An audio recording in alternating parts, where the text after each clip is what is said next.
Cardinal Bernard Law, the disgraced former Archbishop of Boston whose failures to stop child molesters in the priesthood sparked what would become the worst crisis in American Catholicism, died early Wednesday, the Vatican said. He was 86. Law had been sick and was recently hospitalized in Rome. Law was once one of the most important leaders in the U.S. Church. He broadly influenced Vatican appointments to American dioceses, helped set priorities for the nation's bishops, and was favored by Pope John Paul II. But in January 2002, the Boston Globe began a series of reports that used church records to reveal that Law had transferred abusive clergy among parish assignments for years without alerting parents or police. Within months, Catholics around the country demanded to know whether their bishops had done the same. Sign up today for a free 30-day free trial of unlimited digital access. Law tried to manage the mushrooming scandal in his own archdiocese by first refusing to comment, then apologizing and promising reform. But thousands more church records were released describing new cases of how Law and others expressed more care for accused priests than for victims.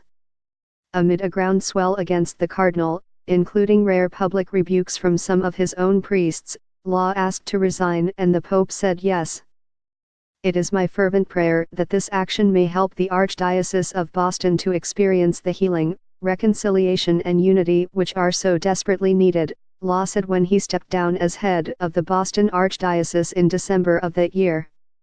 To all those who have suffered from my shortcomings and mistakes, I both apologize and from them beg forgiveness. It was a stunning fall from grace for Law and a rare step for the Church, which deeply resists public pressure but could no longer do so given the scope of the crisis.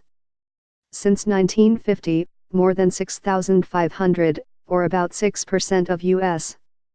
priests, have been accused of molesting children, and the American Church has paid more than $3 billion in settlements to victims, according to studies commissioned by the U.S.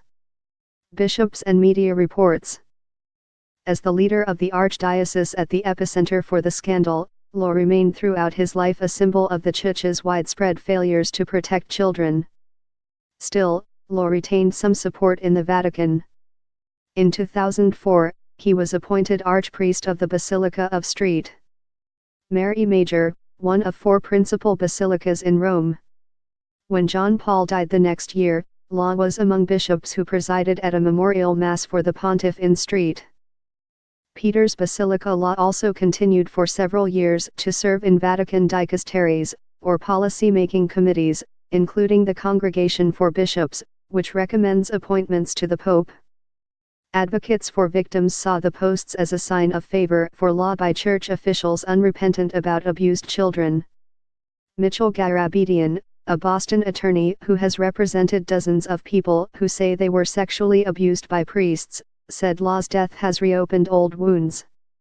Many victims are reminded of the pain of being sexually abused upon hearing of Cardinal Law passing away, Garabedian said. Cardinal Law turned his back on innocent children and allowed them to be sexually abused and then received a promotion in Rome.